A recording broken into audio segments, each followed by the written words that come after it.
Well, I'm Alan Dale from Gale Force Winds, and what an absolute pleasure it is to be here at the Atlantic Canadian Aerospace and Defense Association Maritime Arctic Safety and Security 2025 show. Thank you to our good friends at the Ship Stop Here initiative, bringing this entire conversation alive. They understand that this is indeed the gateway to the Arctic, and they are proud to have everybody's voice in the conversation. It's all about collaboration with these folks, and I like meeting them one person at a time. And on that note, why don't you introduce yourself? Tell us what you do.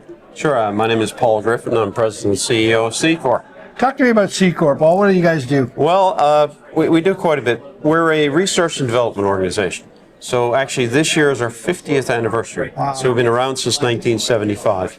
And we do research in areas that cover remote sensing, ice and ocean engineering, geotechnical engineering, and so on. So pretty broad spectrum working. We work on maybe 60 or 70 projects every year. A lot of interesting stuff, all leading edge technology. We kind of focus on innovating, solving complex challenges using technology and scientific knowledge, bringing those things together. Right. So the Arctic, of course, big part of your conversation. It's huge. So we've been working in the Arctic and with ice quite literally for 50 years. Wow. And we did a lot of work in the past on ice and ice mechanics, which we applied to the offshore oil and gas industry here, because this is the only oil and gas industry in the world with icebergs and pack ice.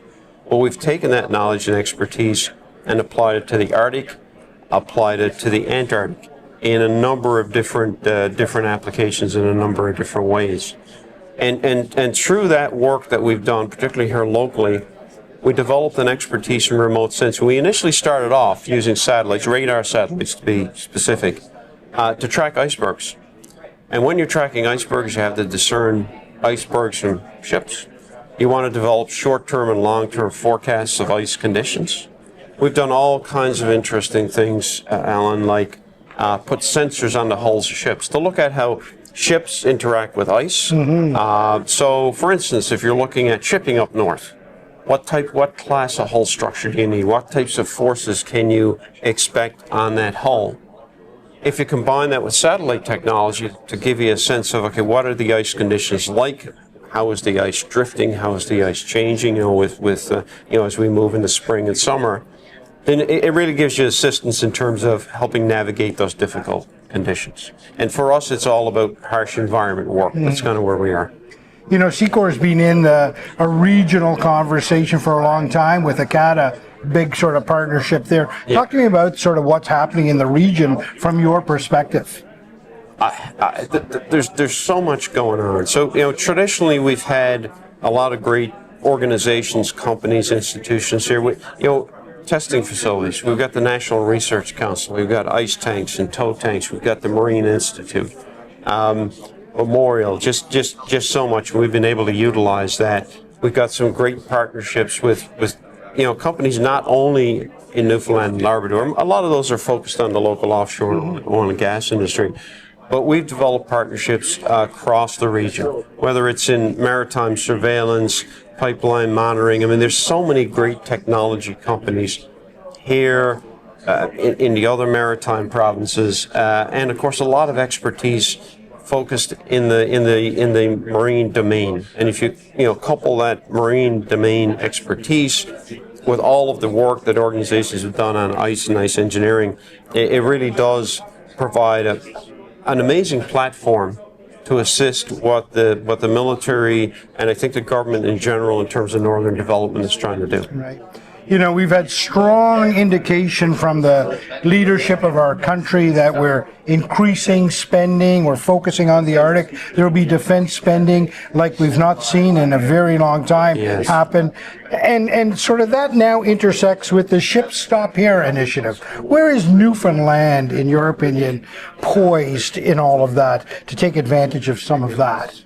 Well, I would lean into the experience and the expertise we have. So there's lots of organizations here have deal with shipping and shipping related technologies in the presence of ice and in harsh environments. Lots and lots of experience with that. I think the challenge and the opportunity for us now is how do we take that expertise and apply it to the broader Arctic? And I think what we heard this morning at the conference is the immense challenges involved with, not only security in the Arctic, operating in the Arctic, logistics in the Arctic. And when I think about some of the companies that are involved in the Ship Stop initiative, they fill a lot of that spectrum. And I think there's a wonderful opportunity for all of us to work together, not only here in the province, but across the region, to really provide a broad spectrum of capability that can support what government's trying to do, not only on the security and defense perspective, but also on northern development and supporting northern communities. Yeah. This is not your first MASH. You've been at a few of them. How was this conference for you? This conference has been great. I love the energy. I mean, the energy, you can taste it, you can feel it. There are a lot more people at the conference this year.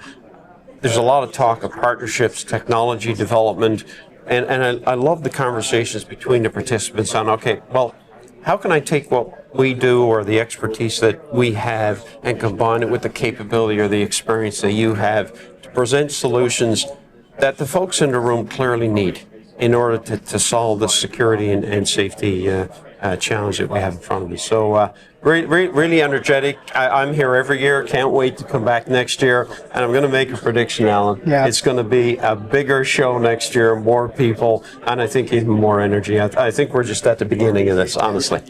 Well, that's where a great deal of experience meets optimism. And I certainly pleasure to have you on the show once again. Thank you very much. Really appreciate it.